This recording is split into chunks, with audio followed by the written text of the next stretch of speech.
This is a safe place to pick it up.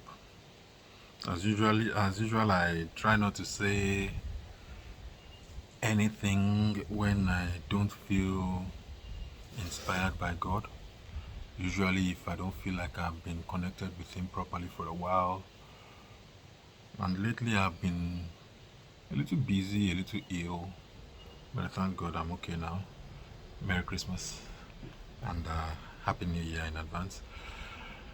Yeah, so I just watched The Woman King, and I must say it is objectively a good film. I didn't want to like it, and but I like it. It's actually quite good. I blame my opinion, my initial pre-watching opinion on the way Hollywood marketed the movie. You know, A, they marketed it as a true story, and B, there was this thing that Viola David said about if you don't go and watch this movie, then you're trying to prove that uh, women cannot be leaders of a movie. And listen, in this current generation, in fact, for all time, Viola Davis is objectively one of my favorite actresses, like ever. Like that woman is good. She's good. You know, like for me, she's right up there with Meryl Streep, who is arguably the best actress ever. Period. She's right up there, top three. Viola Davis is good, and I like her. I really do like her. I like everything she's ever done. Most of the things she's done. I don't know if I've seen everything she's done. I like her, and in this movie, she brought it. I mean, I don't know how old she is. She must be in her 50s by now. Hold on, let me just check on that and be sure. For crying out loud, the woman is almost 60 years old. Viola Davis is right now 57 years old. When that movie was shot, probably a year or two ago, maybe three, max. So she would have been about 55. Now, of course, there were stunt doubles. Of course, she didn't do all that fighting by herself. But man, being able to move like that, I can't move like that anymore. And it's only been a few years since I stopped fighting. Oh goodness! Wow, I'm impressed. I'm impressed. The acting was excellent. The acting was excellent. Now, what are my pluses? What are my minuses? Um, I still don't like Lashana Lynch, the lady who played, I don't know what they call her. Is it Izoge, the sergeant, the more or less the sergeant who went. I don't know why she got so much screen time. I don't like her. Yeah, okay, the lady who played the female James Bond, the lady who played what was that in who acted forgotten the role she played in Captain Marvel. Yeah, you know that lady. Yeah, I honestly, I still don't like her. I didn't like her in the movie, even though they gave her what would have been a very good arc. And I'm spoiling the movie if you don't mind. Um, and the way she died was supposed to be emotional and impactful. I didn't feel it. Honestly speaking, I just don't like her. And even though the young lady, I don't know her name, Tam something, I don't know her name. I saw the name just now. The young lady who was more like the central character of the story was crying so heavily. I was like, I don't see what you're getting so emotional about. You guys are warriors, and you just lost a warrior. And it's not like now, if there was that emotional tie between her and the general, I would understand that. That doesn't exist. So I didn't get why she was bowling so like duh. Like I don't get it. So that one was a little overplayed. The role played by Jimmy Odukoya, outstanding, awesome. John Boyega, my boy, as in that guy has just been done dirty. To be honest, he's an excellent actor, and what they did with him in the Star Wars sequel series, the Disney Star Wars trilogy, was atrocious, unforgivable. Like that guy, they started it so well. They started it so well. The way his arc was being, the way he used to be a stormtrooper, and then he had a change of heart because of the brutality that he was seeing around him, and there was a flashback, or was it a flashback or a callback more or less to the way he was brought into the stormtroopers. That was wonderful. That was wonderful. Now, a lot of people liked Force Awakens. I think Force Awakens was useless. I've always hated it. I thought it would be redeemed in The Last Jedi, when at least with the last scene of Force Awakens, we saw, what's his name, Luke Skywalker. We thought maybe they would do something with Luke Skywalker. It was catastrophically bad. I almost didn't watch The Rise of Skywalker at all. I almost didn't watch it. I forced myself to get through it. It was a terrible movie. I don't remember anything about it other than I don't remember anything about it. Yeah, it was just terrible. So I've watched all those three movies one time. I have no intention of watching them again. They are terrible. And John Boyega was done dirty in those movies. He's been in some movies, and overall he's an excellent actor. But I still, and this one was good. In The Woman King, it was great, but I still don't feel he has, reached his potential. I don't feel he has gotten a role that brings the best of him out. Viola Davis, excellent. Lassana Lynch, I can't stand her. The little girl, great acting, not bad. John Boyega, my boy, I feel you. I mean, like, okay, so now let's spoil the movie proper. Parts that I really loved about the movie, overall the acting was great. Now here it is. The story is not a true story, although it is based on true events. Ordinarily, that has no problem with me. Most people, for that matter. For crying out loud, there was a movie like 300. Nobody thought it was a true story. I mean, everybody knows it's a true story, but nobody thought that the telling that was told in that movie 300 by Zack Snyder, for that matter, was accurate. What was the statement they made? They said, don't allow the truth to spoil a good story.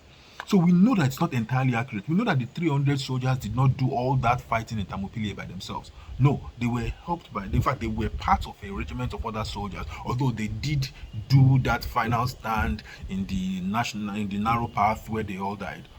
And a lot of the story, parts of the story are accurate, but the rest of it is fictionalized. That's okay. Once Upon a Time in Hollywood by Quentin Tarantino. The place where Brad Pitt's character fought with Bruce Lee's character, with the guy played by with Bruce Lee. Nobody thinks that happened. A lot of people are pissed because everybody idolizes Bruce Lee. I do too. I'm a martial artist, so I like Bruce Lee. But at my peak, about the time I was turning, just before I turned 30.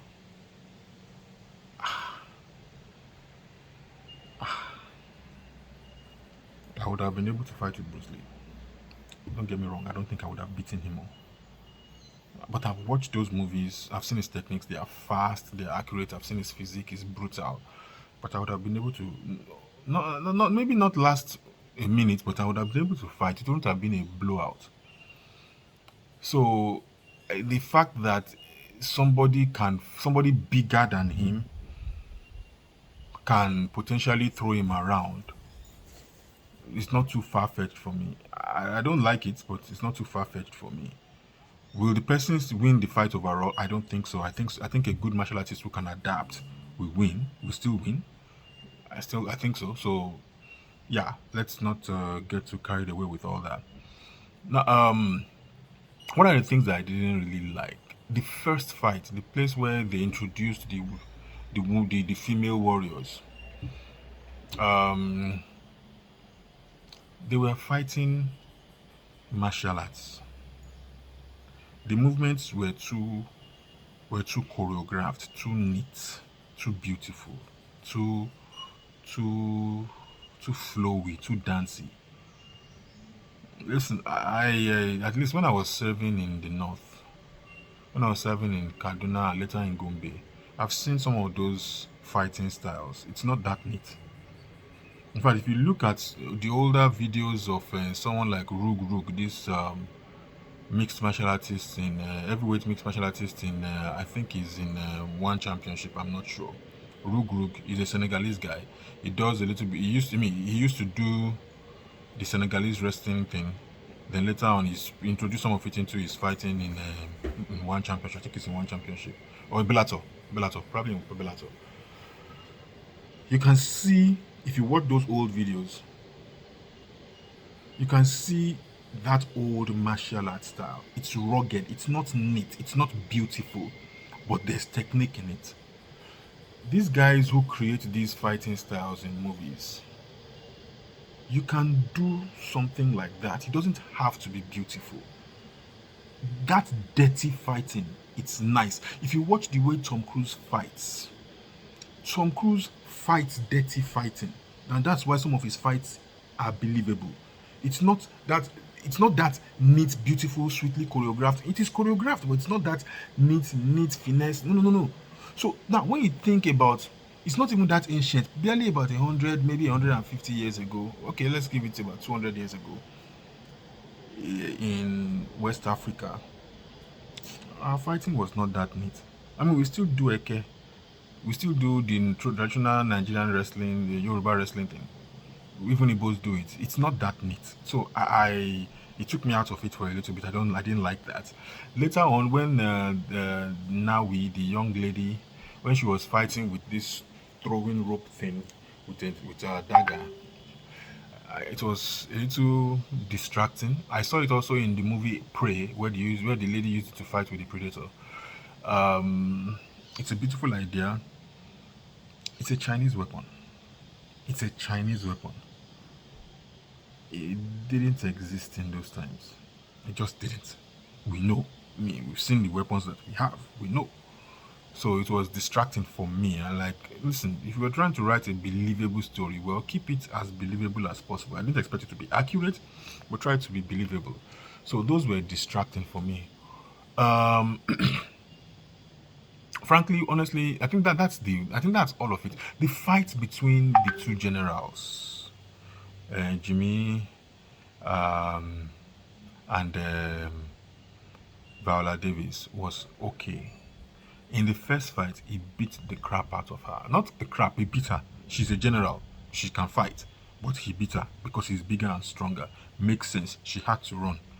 Makes sense. In the second fight, she had just thrown him off a horse. So he was somewhat dazed and injured. So yeah, she had the upper hand briefly. And the fight was, he was kind of beating her until he was able to get this weapon out of her hand. Then when they fought physically, she had techniques, but he overpowered her because he's bigger and stronger. Makes sense. It doesn't make sense that after he had struck her so hard with like two major blows, she should have been unconscious. But I can listen, it's a movie. Everything doesn't have to be perfect. So I can work. It's difficult for me, but I can work with it. The part where he's trying to stab her and she holds him off, not gonna happen. I don't see Jimmy big now. She's just not that strong. Sorry. So there are believable parts. There are parts that are not so believable. Everything else in the movie, frankly, excellent. The training, excellent. The romance, excellent. Everything else it doesn't have to be perfect. It doesn't have to be an accurate retelling of the story. And that's where Hollywood missed it. It's unfortunate the movie came out at a time when the world, particularly and Hollywood in focus, is so politically charged, and they're always doing this fan baiting thing where they are talking about intersectionality and then the message, the world we live in today, trying to create equality between men and women. Men and women are not equal. I will say that a million times over because it's true. That's not necessary. Just make a movie and entertain with it. It's entertainment. Now, you can say that almost every story that is told has some fictional elements, so that's okay. But for you to try to sell it off as a true story, that's a problem. It's based on true events, but it's not a true story. Dahomey was involved in the slave trade every bit as much as Oyo was involved in the slave trade. Like, is there any culture on the planet that has never been involved in the slave trade? And this is where it gets me, the way woke people are reacting, particularly in America, but also in Europe, all over the Western world, particularly all over the Western world. Where people are like, hey, white man has done this, white man has done that. We all did it to everybody, did it to everybody else. Everybody did it to everybody else. The first, to the best of my knowledge, the first record of slavery was in Egypt. The first slave ever recorded that I know of was Hagar, who was given to Abraham, or should I say to Sarah, as a maid. Africa. So we started it. The Ottoman Empire, the Arab slave trade, they took more people than anybody ever taken out of Africa into America. So this overreaction, I don't get it. I can't stand it. Yes, people fight, and anytime there's a war, there's a victor usually, and whoever the victor is will tell their own story, and even the loser will tell his own story. So why everybody is getting so hurt, so upset, so angry about things that happened hundreds of years ago, some of which may even still be happening. Don't get mad, get even. When I say get even, I don't mean do your own back. I mean do what you know to be right. Why do you have to fight other people back? You see, take for example, what did God tell Egypt? What did God tell Israel when they left Egypt? I forgot the chapter. It's in Deuteronomy. He said, Egypt is your brother. Edom is your brother. Don't hate him. Treat him well. What? Edom, that is Esau, and Egypt. You were a slave there, yeah, but you sojourned in his land. Treat him well. Don't try to retaliate. I'll put it there on the screen so that you can see it too. So I'm going to stop there. Overall, I liked The Woman King. I didn't want to like it because of the publicity around it, the false narrative, the attempt to pass it off as a true story, and the silly statement made by one of my best actresses ever. Someone like Will Smith right now. I still like Will Smith. He messed up badly, slapping Chris Rock. Messed up badly. I like them both. I'm not going to watch a man's, but maybe I will watch it, but I don't intend to like it because this is just not the time for another slave movie. I'm sorry. I'm tired of slave movies. I'm just tired of it. I don't want to see it. I know the story to the best of my knowledge. So, there we are. So yeah, if you've been to Badagry, you've seen some of those slave garrisons. If you've been to Accra, Ghana, you've seen some of those slave garrisons. Listen, the slave trade was not a small thing, and a lot of people were involved in it. So there's no whitewashing this story. There's no good side, there's no bad side. There's just the person who won and the person who lost. So for you to be getting worked up about it, get over it. Get over it. It's our history, and we are proud of the good parts and not proud of the bad parts, and that's just what it is. I'm going to stop there. Thank you for watching. Share this video, like this video, click on ask a question, leave a comment. God bless you. Thank you for watching. Have a wonderful day. I will start bringing some other videos back hopefully shortly. Thank you.